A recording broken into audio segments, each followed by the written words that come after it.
y'all, I'm not gonna lie. This thing got me hot.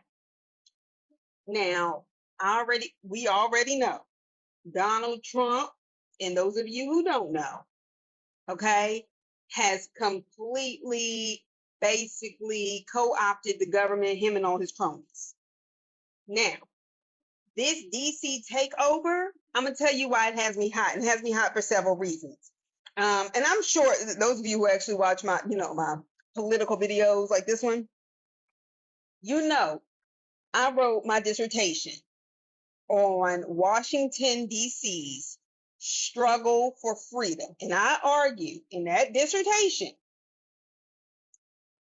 that the reason ultimately why D.C. did not make progress the way we saw more in Georgia or Tennessee or even Mississippi in terms of representatives was because they actively refused to give DC statehood, despite them having more people than Rhode Island, New Hampshire, and everything else, because the people were Black. Literally, they had legal experts from Georgetown, from all these places. Those people had to come and testify in court and give their explanations as to why. And they over and over again, regardless of who they called, said there's nothing illegal about giving them statehood. That can't even be a justification. And it, quite frankly, doesn't make sense in terms of the Constitution or the history in which people have gotten statehood. And I don't know if y'all are aware of Marion Barry, because I know that's a name that has been lost over time. And, the first thing people will say is, oh, Marion Barry was a drug addict, so on and so forth. He did have a drug addiction. Marion Barry, however, was on the ground. He was one of the presidents of SNCC, was on the ground in DC fighting for the very home rule charter in 1973. You do realize that DC was heavily Black from the time of the end of the Civil War into like the 1990s. They called it Chocolate City for a reason. It was like 80+% Black. And it got more over time.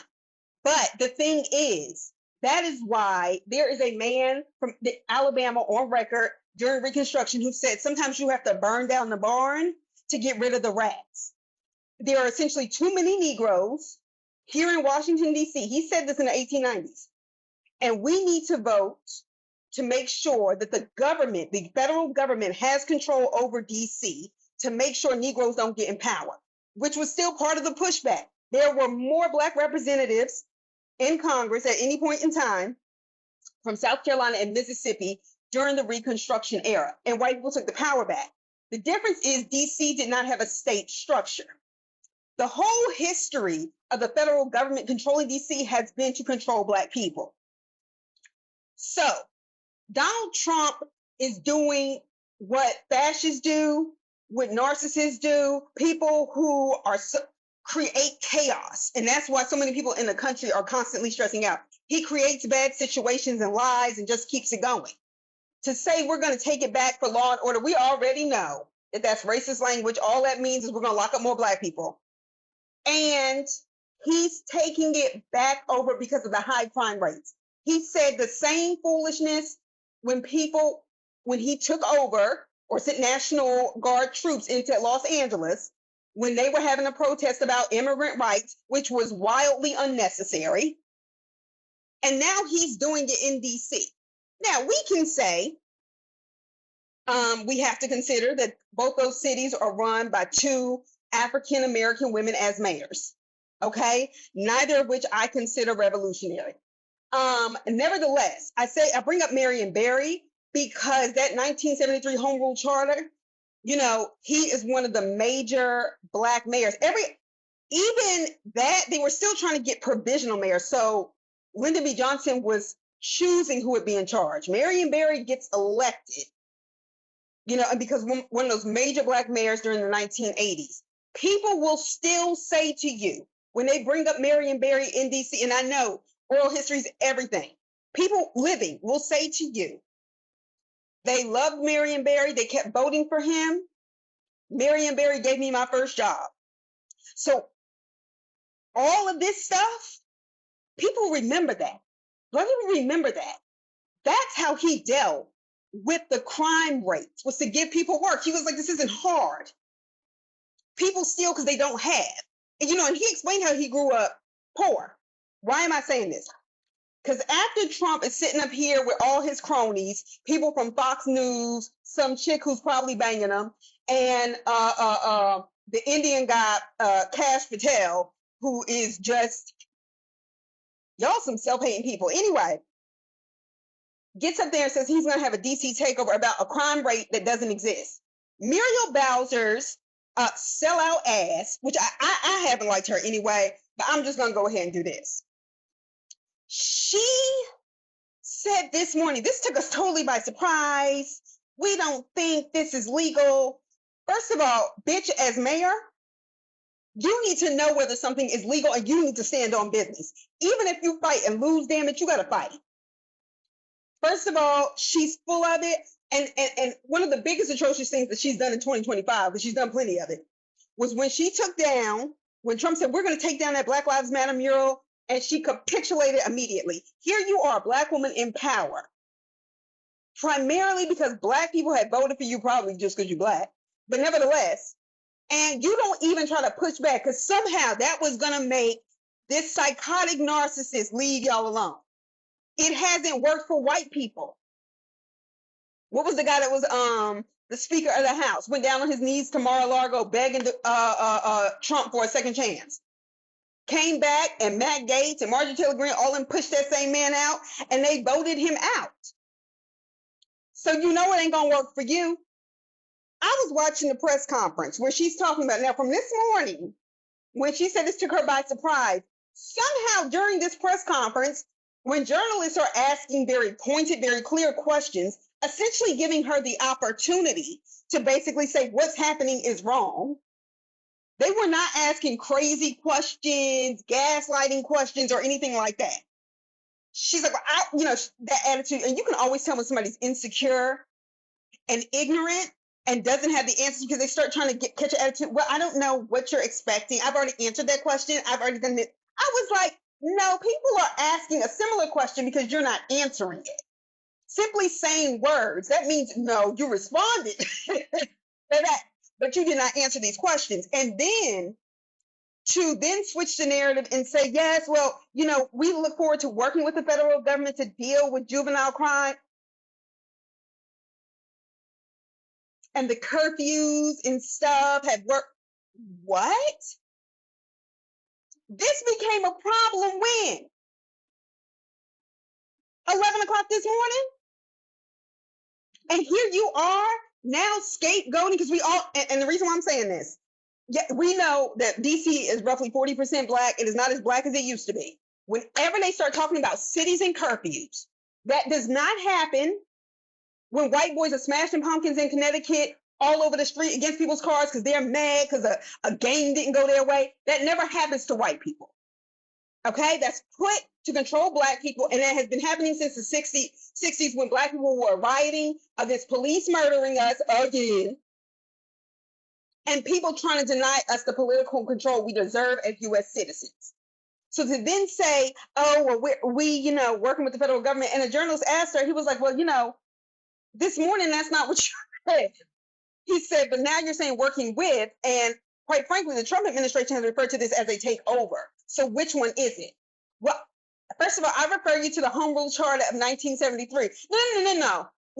Don't play that game. And I know the Home Rule Charter. Why? Because I had to study and had to finish and had to get all these questions about it, okay, before they gave me my PhD. I know what I'm talking about. No, ma'am. And you're a sellout. This is what I'm talking about when I talk about that Black bourgeoisie and the thinking we better and other Black people who have seen them as Black faces in high places. That time is gone. Barack Obama ruined that. Stokely Carmichael was one against that in the late 1960s. He was very clear. Black power does not mean simply having a Black face in a high place, because you can have a Black person who just does whatever white people tell them to do, and that's not going to lead to liberation. Clearly. And the scapegoat Black juveniles, all of a sudden the crime rate, and not only that, Trump is not only talking about crime, he's basically saying homelessness is a crime. And therefore, this is the way to deal with it by having the National Guard. No, the way to deal with it is to provide jobs for people to do so they can provide for themselves. Do you really think in your right fucking mind, because I know your mind ain't right, but y'all get my point, that people are walking around homeless because they want to be, and damn sure not black people? And to criminalize homelessness, Giuliani, to do that, who was his lawyer, who also had to pay up to them black women, whose safety and everything was ruined for about 2 years because of his years actually for his trash. Here we go again. And instead of you standing on something, you decide now to make the narrative about black juveniles at the end of the summer when school is starting for them in DC. When school is starting, not the summer when people go, oh yeah, the kids don't have anything to do. Miss me. And you looked stupid. Not answering those questions, you and that police chief, that black woman, Pamela Smith, baby, don't worry, kissing his ass and sitting up there acting like you don't know what people are talking about and just responding, once again, not answering the questions, and then using the same line, Muriel Bower. I can't stand insecure people who do not answer questions. That means you do not need to be in a position of authority. It is one thing to say, this is developing, we had an active shooter. We really don't know right now. And as soon as we have the information, but this isn't an active shooter thing. And you don't want to stand on anything because you don't want to mess on this white man's toes. He don't give a damn about you no way. You might as well fight. Everybody gonna lose their job anyway. Because this motherfucker's goal is to destroy the country. But as long as I'm black, which will be for as long as I live, I am not going to sit here and act like this stuff is acceptable. And you are, Muriel Bower. You started Cowtown with that Black Lives Matter mural. What did that have to do with his presidential duties? You didn't push back or anything. You were just, okay, cool. So no, I don't feel nothing for you. But I do feel for the black people watching DC, and that's why I'm making this video. Brandon Johnson in Chicago, who these white people have given hell to, and I'm sure there's plenty of sellouts and other people who have given him hell. And he is one that I have watched, because I actually followed Chicago news on TikTok when I saw that he was mayor. He is very competent, knows what he's talking about. Lori Lightfoot was a dummy. But when he stood on that and somebody started bringing up things, basically, well, why were you even going to a game when you should have been here? He was like, first of all, I went and handled business for the city to bring business to Chicago. And you don't have the right to ask me how I use my time, okay? 2, because they only do that to black people. Just like he checked them again when they tried to get him to give black kids a curfew in Chicago, and he explained that he knew that was the code for black kids, and we had not seen any increase in crime. There are things that we're going to give the kids to do in Chicago, so on and so forth, not criminalizing them. He made that very clear. He's been catching hell, but the point is that he stood on business. You don't have to agree with everything somebody does to give them credit, because y'all know I don't give a damn about Eric Adams, another sellout and dummy. White people love them kind of leaders. Anyway, and then to stand your black ass up there with your bad lipstick, and you are just up here now deciding, okay, we'll make the narrative that these black juveniles are the one. Okay, so what about the adult homeless people? What are you going to do? You're not working with the federal government. So even when I'm talking about Trump doing this has a long history. DC itself of being a city that didn't have agency, political agency and power. It was a segregated city. Don't let people fool you. They started trying to break segregation down, one, because of black protests, also because of the Cold War. And there were people writing, okay, from parts of Europe who said, yeah, I came to visit the United States and to see the way in which you treat the Negroes. Really, we had a discussion and said, we don't think the comparisons between you and Moscow are really that different. Catch. It's called the Committee on Segregation. Harry S. Truman did it because he was worried about the image of democracy worldwide. And so he brought people to DC. And anybody of a darker hue, Bolivians, Indians, they would do things like try to have people that walked with them so they know they'd had the protection of whiteness. An Indian man went out by himself one night, went to go get something to eat. They rejected him and called him, and literally it says in the document, apologies were offered. Okay? And to only worry about the appearance of it with representatives from other countries says how committed they are to racism. This is about race. This is about fascism. This is why people like Langston Hughes said it doesn't take a lot for the Negro to understand fascism in Europe, because we've essentially been experiencing it here in the United States. Yeah, burning people, lynching them, segregating them, making anything a white person does to harm them legal. Fascist. But it doesn't matter when it's us. Some of us have been taught to feel we're so invisible that we don't even think it should compare to what Hitler was doing. There were a lot of fans of Hitler in the South, honey. And for this black, weak-ass one, I can't stand these people. And this is part of why I even had a criticism of all that Oak Bluff, Martha's Vineyard. And I just want to put a quick PSA. Black people going up to Martha's Vineyard to prove that y'all can have money and be, above it all. I just want y'all to know when that starts happening, when so many of y'all keep going up there, please know white people have already found another vacation spot. And don't worry, they'll be raising the rent and mortgage and things like that by about 15 times, which they know y'all won't catch up with this century. Okay, they are not trying to hang with y'all. They're not.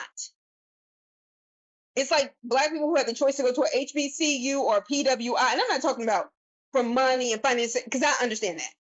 I'm talking about, well, a black school is not going to give me opportunities, this, that, and the other, and then you go there and only find out white kids don't go to school to meet you. Certainly at those like top 15, 20 universities in the country. And that's what you get for being self-hating. I need y'all to learn your lesson. Because this is the real issue. The African American Policy Forum, Kimberly Crenshaw, who dubbed the term intersectionality, which everybody else has like tried to co-opt. Intersectionality means intersectional oppressions. It was never about intersectional identities. And that's what she meant when she was talking about being black and being a woman, and how these people, this company won their case when somebody tried to sue them for not hiring black women, when they said, hey, we have X amount of black men, X amount of white women. What are you talking about? That's not discrimination. That is how she came up with that term. She's up there in Martha's Vineyard doing the African American Policy Forum. Yes, because the black people you're really talking about, these numbers of concern, definitely have access to Martha's Vineyard for y'all to have a discussion on black people. To leave New York City.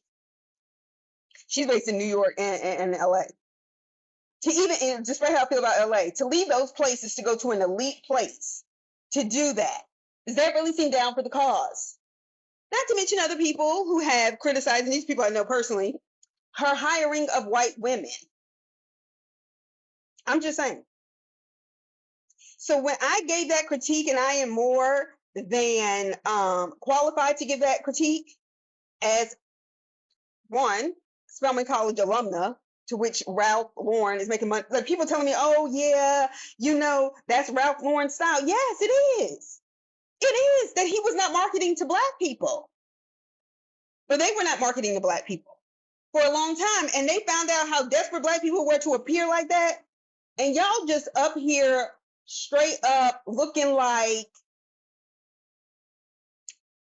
black Southerners whose parents saved all their money to give them like one good outfit to go to a black college so they could look presentable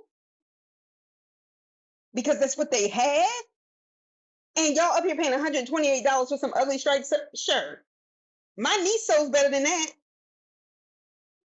Oh, well, we're having a black credit. See, that's the game. That stuff is trash. That stuff looks a mess. If you pay for that, you need to be smacked across your face. Hard. Anyway, so that's what we need to be worried about. I'm sorry. the recriminalization of Black people and Black children and homelessness. So those are my thoughts on that. Don't worry, I'm sure I'll have some more. I'll talk to y'all soon.